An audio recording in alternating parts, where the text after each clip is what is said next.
stage. But our buddy Drew Kozub today is at Prairie Dog Central Railway looking at what they've got waiting for you. Good morning, Drew. Good morning, you guys.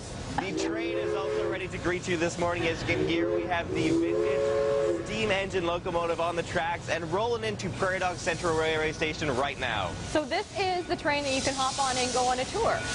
That's right. You know what's really great about this thing is you get to hop on board a train that is more than 100 years old. I think it's more than 120 years old. And this thing you can take up for a day trip to Cross Isle with your friends, your family, and get that experience of riding the rails in an old-fashioned train. Now, the steam engine, which is just pulling up into the station, is one of 3 trains that are in operation at the Prairie Dog Central Railway. And coming up today, we're going to take you on a tour of the trains and the station and show you what you can look forward to when you ride the Prairie Dog Central. Be careful, Drew, because I also understand there's bandits about, so do be cautious with the train. Whoa! Yeah, you can't hear a darn thing. Thank you very much, Drew. Get out! It's here! Wave to the conductor.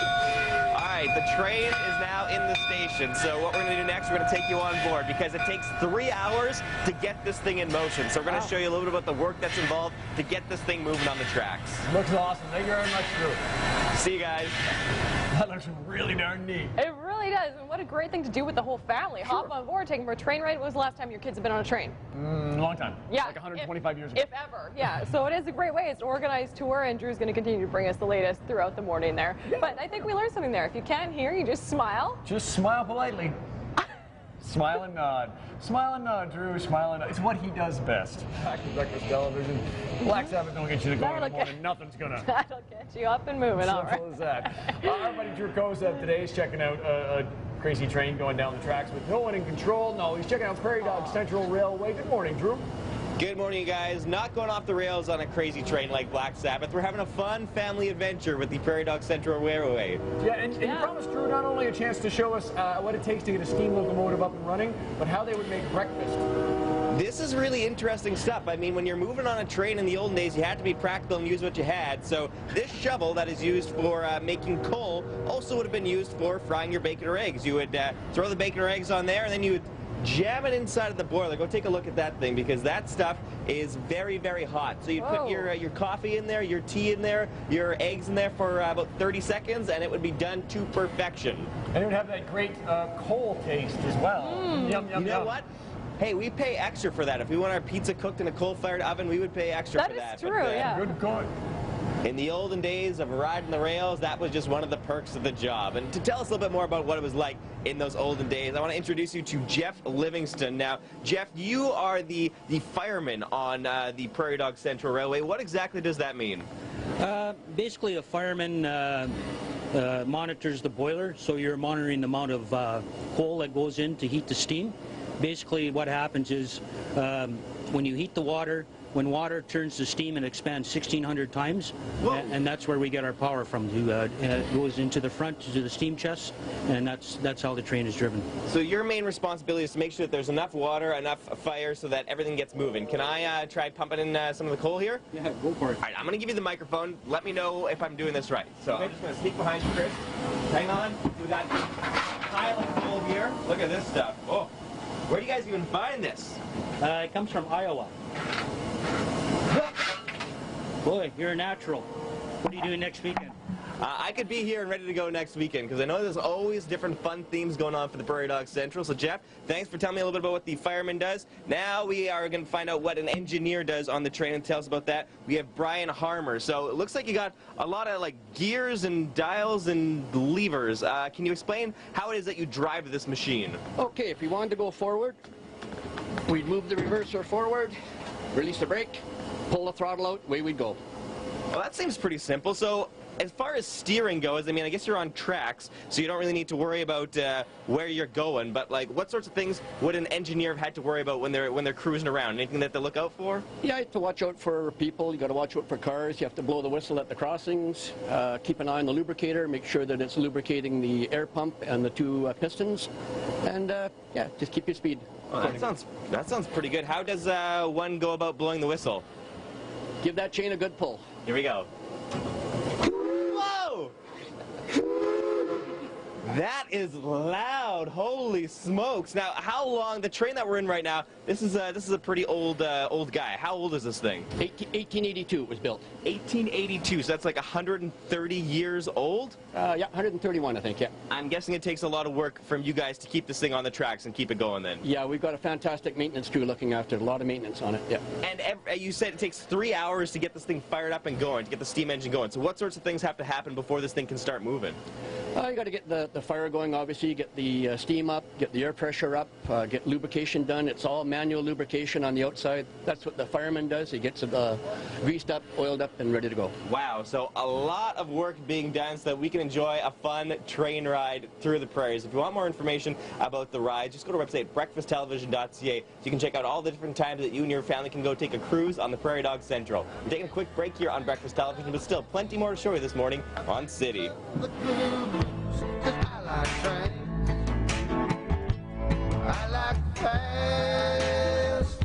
Thank you very much, Jenna. We're ready to ride the rails and take a trip with Prairie Dog Central Railway and our buddy Drew Koza there out this morning, giving us a look at what you can expect when you and your family head out. Good morning, Drew. Good morning, Jeremy. A wonderful living history tour for the entire family as a ride on board the Prairie Dog Central. And because one of my original ambitions was to become a train engineer, I've been taking up a lot of the history and I'm starting to learn a little bit about exactly how these steam engines run. Okay. How does it work? Most of us know that the coal goes in and then the steam comes out, and that's what it. Well, you know what? That's basically it, but let me show you the path. So a little earlier on, we were inside of the cab here, and that's where I was shoveling all the coal inside of the big boiler. Now, the boiler continues all the way through the front of the train. So this really long tube in the middle, that's the boiler. It's really, really long. But if you look up, you'll see this bell-shaped sort of thing.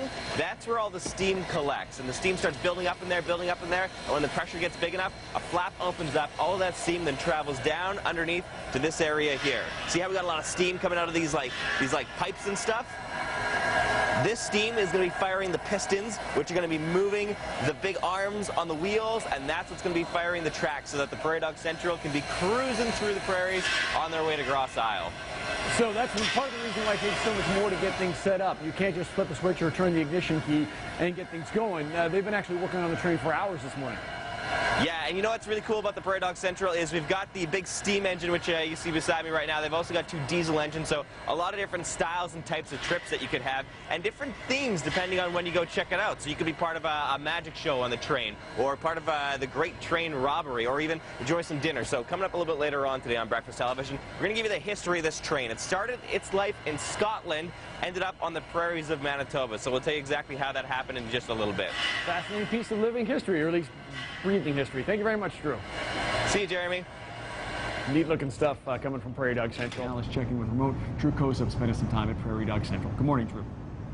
Good morning, Jeremy. Right behind me, you are looking at what is the oldest operating steam engine in Canada and one of the oldest in North America. Right here, just outside of the city, near the perimeter at Inkster and Route 90, you can find the Prairie Dog Central Railway. Now, coming up on Breakfast Television, we're going to tell you a little bit more about the history of this train and the events that you and your family can look forward to getting on board for with the Prairie Dog Central Railway.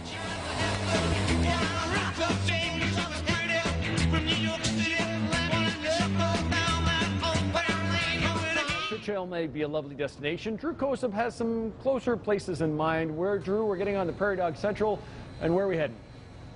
Jeremy, we can go wherever you like. We can go back through time, or we can just go to Gross Isle, whatever you're interested in, because right now we're standing inside of one of the 100-year-old coaches, and I think I've got something to stump you. Okay, lay it on me, buddy. What you got? All right, you're a pretty smart guy, and I'm always trying to teach you something that you don't know, but I think I've got something really good this time. So this car is about 100 years old. Right now, we're in the area that people used to sit. Take a look at this guy. This was a convenient thing for passengers to use while they were traveling inside of these cars. Keep in mind, they'd been here for very long periods of time. What was this thing used for the passengers in this 100-year-old coach? I hate to say it, but is it chamber pot? Oh, no, not chamber pot, but very, very good guess. That's actually what people used to strike their matches on so that they could enjoy a cigarette while they were driving, going down the rails. Now that we know, maybe smoking indoors not such a good idea, sure. So we don't do that anymore, but really fun little bits of history that we get to see as we explore the Prairie Dog Central Railway. So very happy that the chamber pots were not stored above people's heads. Don't worry, I'll find out where they are. Maybe I can bring you one for a souvenir, okay? I'd rather have the mattress, to be honest with you. We'll see. Christmas is coming. All right, we've learned a little bit about the history. I got to show Jeremy the smoking trick. But Bob, let's talk a little bit about the Prairie Dog Central Railway. How did this all come to be? Well, in the early 60s, mid-60s, there was a group of individuals that were looking to put together a steam locomotive, and one of our coaches, Coach 103, for Canada Centennial, and the hope was to do a circuit around the city. Unfortunately, that didn't work out at the time. But they didn't lose sight, and in 1968 we incorporated, became known as the Vintage Locomotive Society. Okay. And banded together. There was a group of 9 that basically founded the society, and we began our first operations. The first actual train ride was on the 1st of July, 1970. Oh wow! And of course, we had a special guest on that train, by the way. Who was that special guest? Then Prime Minister Elliott Trudeau, and we took a trip up to the lower Fort Garry. No kidding. Yeah, that was an exciting time for everybody then, for the inaugural run, I guess you could say. Wow! So when we come out to go ride on the Prairie Dog nowadays, this is open for anyone to go. What's a typical ride like? What happens? Well, a typical ride, normal, depending on the event, we usually leave at 11 o'clock on time, and well, I always say on time, and we go up to Gross Isle. It's about a 3.5 hour trip, depending on the event. If we have a train robbery, for example, there's a little bit of time taken. All the robbers go through and steal the donations, as we say. Okay.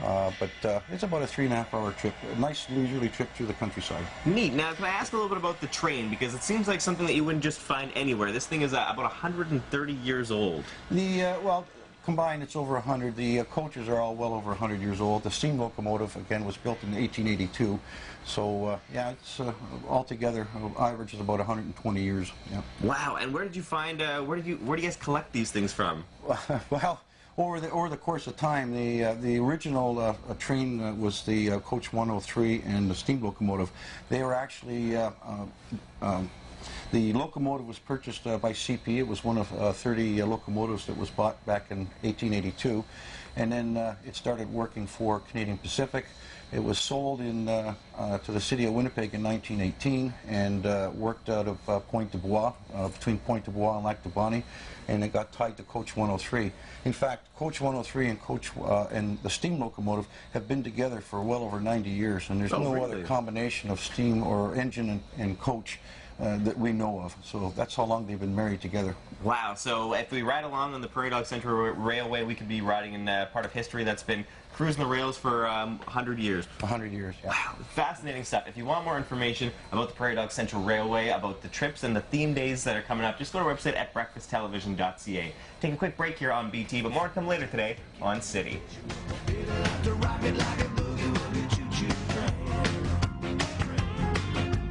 Take a long, slow train ride, and that's what our buddy Drew Kozub today is doing, as he's checking out Prairie Dog Central. Good morning, Drew. Good morning, you guys. Having a great time here at the Prairie Dog Central. We've been learning about the history of this train, which is more than 100 years old, and about all the great events that you can take in while riding the Prairie Dog Central. Yeah, we know that you can get on and not only go on a sightseeing tour, but there's dinner and things like that included as well. You know what? There's different nights where you can do different sorts of things. So one night there's a magic night. There's like dinner theater and stuff. And oh no! Hang on a second. What's happening? Hey, I think it's sorry, Banditos. guys. We're just doing a live shoot here for Breakfast Jeremy, what? Courtney, they have guns. They've got guns, Drew. They look like desperados. Drew. What do I do? What do I do? Put your hands They up. tell you. Take your hands out of your pockets. Keep your guns on them. Give them your wallets. I have money. Who wants money? Lots of... No money? I'll take your money. Bring it to me. Jeremy, Courtney. Right there, buddy. We'll be, go to like near Inkster and Sturgeon. That's where the Prairie Dog Central Railway is. That's where you'll find me.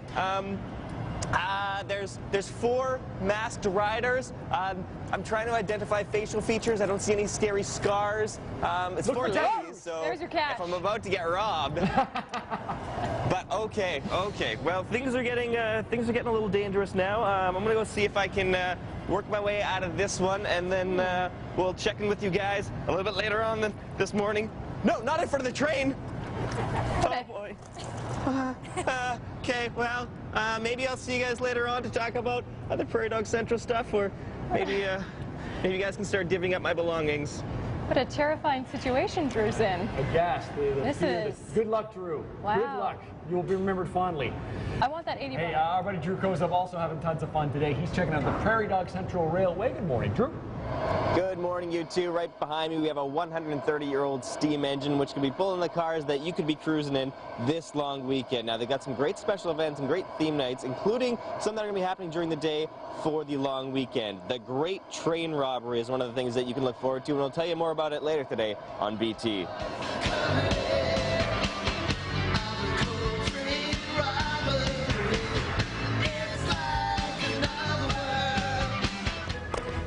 Good morning, welcome back to Breakfast Television. If that makes you want to scream hi-ho silver away, our buddy Drew Kozub might have the perfect place for you today, looking at Prairie Dog Central. Good morning, Drew.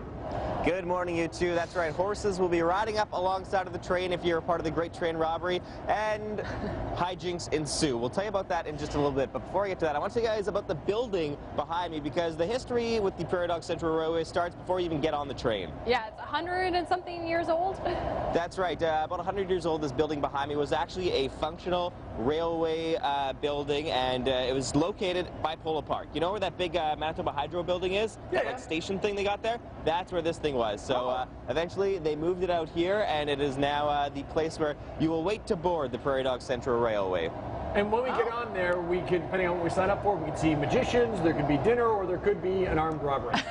So many different things. I was going to say you don't know what you're going to get till you get there, but you'll know ahead of time because you would have checked the schedule and signed up for a certain one. But to tell us a little bit more about those special events, I'd like to introduce you to Catherine for the Prairie Dog Central Railway. So Jeremy was asking a little bit about those special occasions. I want to get to that in a second, but first I want to talk a little bit about sort of that magic that happens when the whole family gets on board the Prairie Dog Central Railway. Let's talk about that experience. What's the reaction like from the kids and the parents when they get to go down the rails through the prairies on the Prairie Dog? Well, it's a very family-focused experience. As you say, it starts as soon as you arrive at the station. We can have a Dutch organ out here. We can have a magician doing pocket magic. All of these things happen at the station, and then entertainment on the train as well. So what are some of those types of entertainment that we'll find once we get on board? We have Chris Without the Hat doing caricatures of children.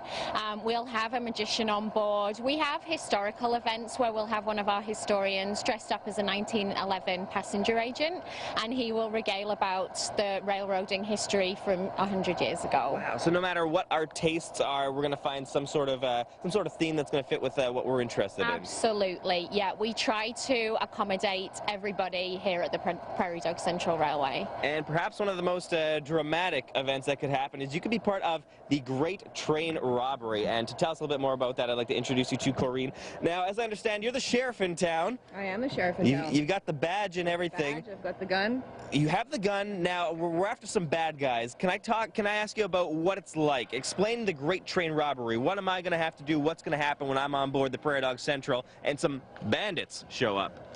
Typically what happens is everybody's riding along, enjoying a day, beautiful Sunday, sometimes a Saturday evening.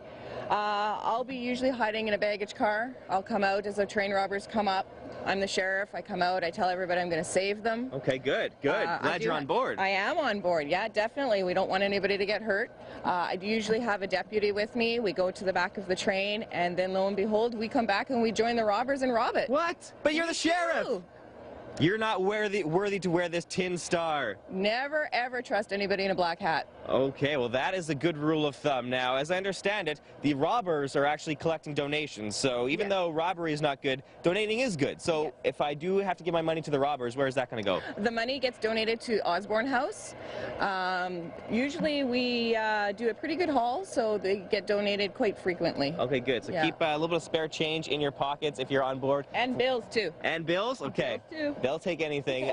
Credit cards, can I throw that in there with the PIN number? No children. Okay, no children. If you're looking to get rid of the kids for an afternoon, you can't leave them on the Prairie Dog, but they can have a very fun ride on the Prairie Dog Central. If you want more information about the train, about the schedule, or even the events happening this long weekend, just go to our website at breakfasttelevision.ca. We're taking a quick break here on BT, but more to come later today on City.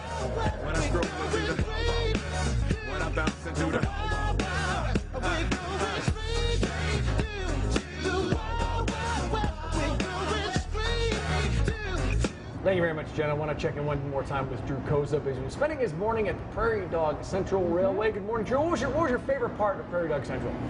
You know what? The best part was getting to see that steam engine first thing in the morning when the sun was coming up, hearing the horn going and seeing all the steam blasting out to the side. So got to say a big thank you to all the folks from the Prairie Dog Central Railway. One of the guys had to wake up at 1:20 in the morning because the steam engine takes 3 hours to fire up. So can't say thanks enough, and can't encourage you enough to check out the Prairie Dog Central yourself. They got a whole bunch of different rides going on, including for the long weekend. Tomorrow we're taking the BT Live Eye to Arborg, Manitoba. We're checking out the Arborg and District Multicultural Heritage Village because they need your help building a Ukrainian log house. We'll show you exactly how to do that tomorrow on BT.